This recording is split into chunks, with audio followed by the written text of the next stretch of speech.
बड़ी खबर अभी अभी आ रही है, आपको बता दें, लालू यादव की बेटी रोहिणी आचार्य का एक नया पोस्ट सामने आया है। कहा कि कल एक बेटी, बहन और मां का अपमान हुआ, मुझे गंदी गंदी गालियां दी गई। रोहिणी आचार्य ने एक बार फिर सोशल मीडिया के जरिए अब कहा है कि मुझे मारने के लिए चप्पल तक उठाया गया। रोहिणी आचार्य कहती हैं कि मेरा मायका छुड़वाया गया, मुझे अनाथ बना दिया गया है, किसी घर में रोहिणी जैसी बेटी बहन पैदा ना हो। तो इन शब्दों का दर्द आप समझिए और इन शब्दों की गहराई आप समझिए कि एक बेटी जब कहती है कि मेरा मायका अब नहीं रहा, मुझे वहां से निकलने पर मजबूर कर दिया गया, तो आप सोचिए कि जिस बेटी ने पिता को जीवन दान दिया, वो बेटी कहती है कि किसी घर में रोहिणी जैसी बहन या बेटी पैदा ना हो। तो अपनी लाचारी और नाराजगी रोहिणी आचार्य साफ यहाँ पर इस ट्वीट के माध्यम से जो है वो कहती नजर आ रही हैं। तो ये आईडी आप देखिए, रोहिणी आचार्य की आईडी है और एक बार फिर उन्होंने कल वाला जो दुखड़ा है वो सोशल मीडिया पर बाकायदा बताया। कभी कभी वक्त के साथ नाराजगी जो है शांत हो जाती है और लोग अपने शब्द वापस ले लेते हैं कि चलिए गुस्से में जो कुछ कहा सो कहा, लेकिन ऐसा कुछ नहीं हुआ है। रोहिणी अपने बयान पर कायम है और अगली सुबह फिर से वही आरोप वो लगा रही है कि कल एक बेटी, एक बहन, एक शादीशुदा महिला, एक मां को जलील किया गया, गंदी गालियां दी गई, मारने के लिए चप्पल उठाया गया। मैंने अपने आत्मसम्मान से समझौता नहीं किया है, सच का समर्पण नहीं किया, सिर्फ और सिर्फ इस वजह से मुझे बेइज्जती झेलनी पड़ी।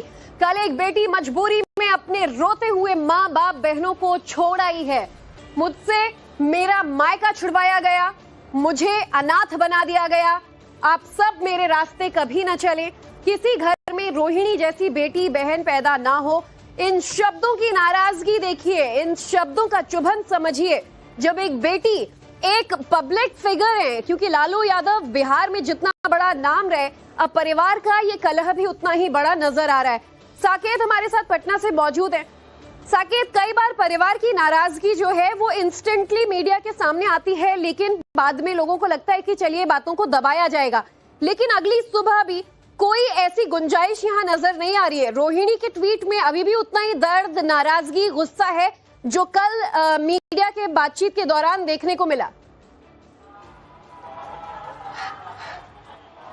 देखिए, बिल्कुल ये जो अंदर की जो कलह जो अंदर अंदर चल रही थी परिवार में, वो अब सामने आ रहा है कि किस तरह से तेजस्वी यादव के परिवार, लालू यादव के परिवार के अंदर कुछ लोगों को, जो बाहरी लोग हैं, चाहे वो संजय जिस पर आरोप लग रहा है या फिर रमीज, इन लोगों की दखल जो है वो परिवार के अंदर हुई है। इसके पीछे की वजह राजनीतिक भी है, क्योंकि यहाँ पर तेजस्वी यादव ने जिस तरह से पूरे पार्टी पर एक कह सकते हैं आधिपत्य जमाया और उसके बाद एक एक करके तमाम लोगों को उन्होंने साइड लाइन किया। जब लोकसभा का चुनाव चल रहा था तो मीसा भारती को टिकट दिया गया था, लेकिन उस समय भी ये चर्चा हुई थी कि मीसा भारती को टिकट देने को लेकर भी परिवार के अंदर काफी विवाद हुआ था।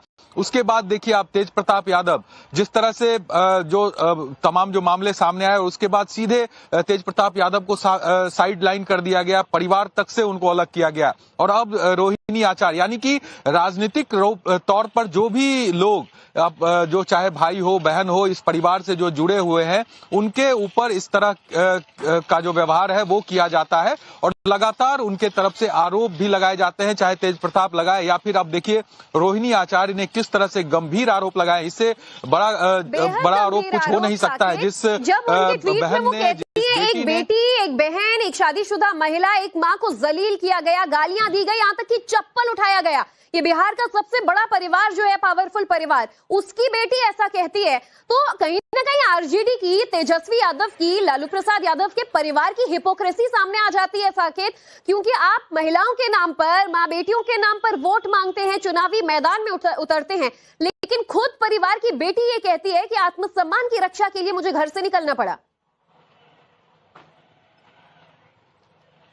देखिए, बिल्कुल, और सबसे बड़ा सवाल लालू यादव और राबड़ी देवी पर उठ रहा है कि आखिर तेजस्वी यादव या उसके आसपास जो रहने वाले लोग हैं, जो राजनीतिक तौर पर तेजस्वी यादव को इस्तेमाल कर रहे हैं, उनको आगे किस तरह से बढ़ना है वो रास्ता दिखा रहे हैं, उनके ऊपर लालू यादव और राबड़ी देवी आखिर मौन क्यों है? क्योंकि एक के बाद एक परिवार टूट रहा है, परिवार से लोग अलग हो रहे हैं और बावजूद इसके दोनों कुछ नहीं कह रहे हैं। लेकिन जो हमें जानकारी है, जो सोर्स हमारे बताते हैं कि नाराजगी लालू यादव और राबड़ी देवी में भी है। राबड़ी देवी भी कल इस मुद्दे को लेकर काफी नाराज थी और जो हार मिली है आरजेडी की, उसकी आखिर जिम्मेदारी किसकी, ये सवाल सबसे बड़ा परिवार के अंदर भी उठ रहा है। क्या संजय यादव, जो राजनीतिक चाणक्य थे तेजस्वी यादव के, जो लगातार एक एक करके तमाम जो कैसे तेजस्वी यादव को आगे बढ़ना है, क्या रणनीति होगी, किस तरह से पूरा पॉलिटिकल कैंपेन तेजस्वी यादव चलाएंगे, इन तमाम मुद्दों पर सिर्फ और सिर्फ संजय यादव ही उनको गाइड कर रहे थे। ऐसे में अगर संजय यादव को लेकर पार्टी के अंदर नाराजगी है, परिवार के अंदर नाराजगी है कि अगर आरजेडी की इतनी बड़ी हार हुई है तो इसके पीछे सबसे बड़ा चेहरा संजय यादव है, ये मानने की बात परिवार के अंदर चल रही है। और यही वजह है कि कल इसी मुद्दे को लेकर चर्चा हुई थी परिवार में, जो हमारे सोर्स बता रहे हैं, और जिसके बाद ये पूरा बवाल हुआ, पूरा बखेड़ा हुआ, लड़ाई झगड़ा हुआ, क्योंकि तेजस्वी यादव ये मानने को तैयार नहीं है कि संजय यादव इस हार के पीछे जिम्मेदारी संजय यादव की है। तो अब इस तरह की चीजें चलेगी, क्योंकि जिस तरह से आरजेडी की करारी हार हुई है, 2010 में 22 सीटों पर आई थी आरजेडी, बड़ी हार हुई थी, और उसके बाद अब देखिए 2025 का जो ये चुनाव हुआ है, इसमें 25 सीटों पर सिमटी है। तो इतनी बड़ी हार जब आरजेडी की हुई है, तो ऐसे में ठीकरा जरूर फोड़ा जाएगा, जिम्मेदार लोगों को जरूर साबित किया जाएगा कि आखिर इस हार के पीछे जिम्मेदारी किसकी है। क्या तेजस्वी यादव जिम्मेदारी लेते हैं, संजय यादव लेते हैं, और इसी बात को लेकर विवाद है परिवार के अंदर। और जैसा कि मैंने पहले भी कहा कि रोहिणी आचार्य भी इस बार विधानसभा का चुनाव लड़ना चाह रही थी, छपरा सीट से वो चाह रही थी कि उनको टिकट मिले,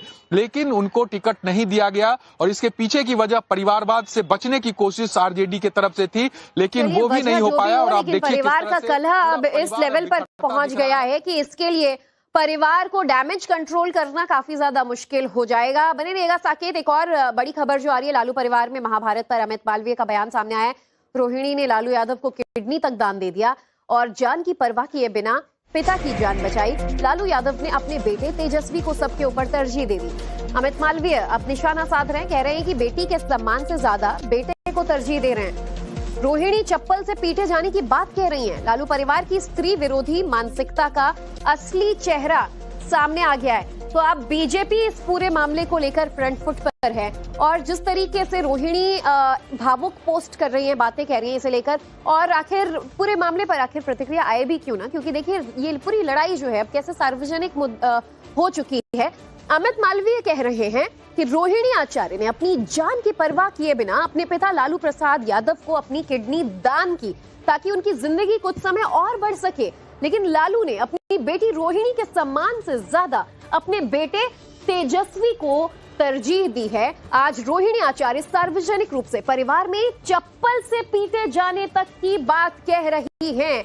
यही है लालू परिवार की पितृसत्तात्मक, स्त्री विरोधी और पुरुष प्रधान मानसिकता का असली चेहरा, और इनसे महिला सम्मान की अपेक्षा करना भी अनुचित है। तो इस पूरे मुद्दे को जमकर भुनाने में लगी बीजेपी, निशाना साध रही लालू परिवार पर। और देखिए अमित मालवीय ने जो ट्वीट किया ये आपके सामने, पूरा मामला क्या है, रोहिणी आचार्य ने कल क्या कहा, आपको सुनाते हैं। बिहार को कैसे, जो दंश बिहार झेल रहा है उसको कैसे आगे बढ़ाएं, बिहार की जनता इस आशा में है। चुनाव तो आते रहेंगे जाते रहेंगे, बिहार का भला हो, ये प्राथमिकता सरकार में जो आए हैं उनकी होनी चाहिए। बाकी तो पक्ष विपक्ष चलता रहेगा, विपक्ष का मजबूत होना भी जरूरी है लोकतंत्र में।